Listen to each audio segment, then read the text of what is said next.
nuestra clase de español de esta semana. El tema de esta semana para nuestra clase es el relato.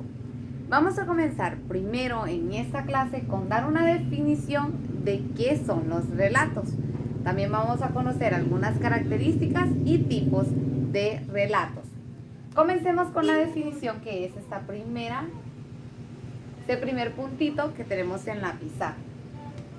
Los relatos nos dicen que son narraciones. En ellos participan personajes que interactúan en un tiempo y lugar determinado. Algo muy importante es que nos dice que los relatos son narraciones, es decir, algo que nos van a contar a nosotros.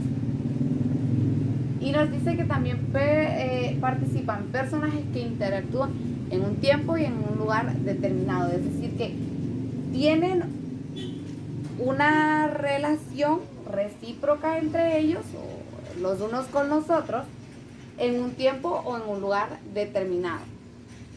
También nos dice que los relatos pueden ser orales y escritos.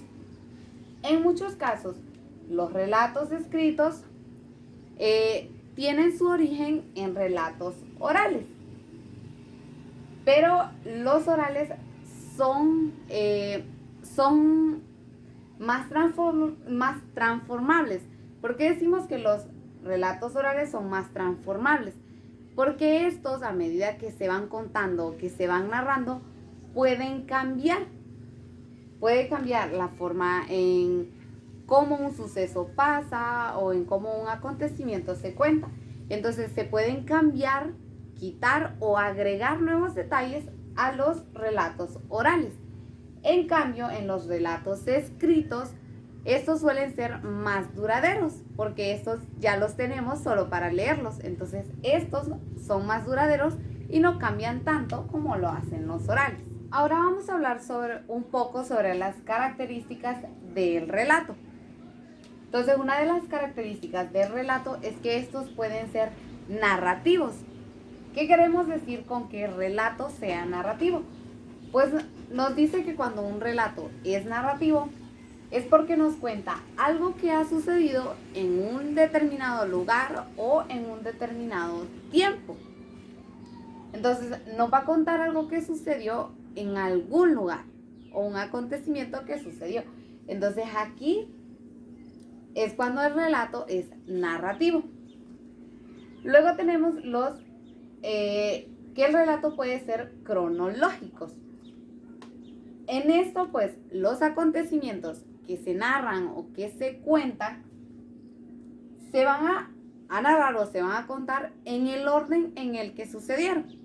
Entonces, por ejemplo, si narramos algo con fechas, entonces es algo cronológico, es un relato cronológico, porque tenemos fechas y las fechas van a ir en un orden cronológico.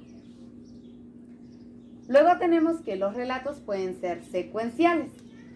Y los relatos son secuenciales cuando los hechos se presentan en una secuencia lógica. ¿Qué queremos decir cuando un relato tiene una secuencia lógica? Nos quiere decir de que el relato va a tener un inicio, un desarrollo y un desenlace. Y por último, vamos a hablar sobre los tipos de relatos.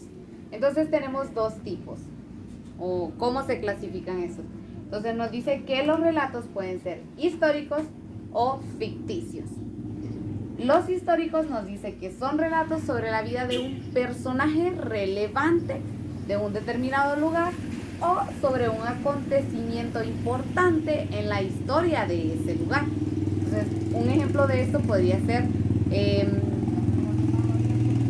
la vida de los próceres hondureños. Entonces, ese sería un relato histórico, porque es la vida de un personaje relevante en el país. Luego tenemos los ficticios, que nos dice que son relatos de hechos que no son reales.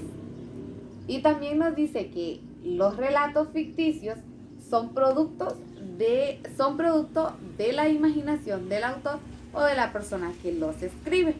Podríamos dar un ejemplo como ser Caperucita Roja.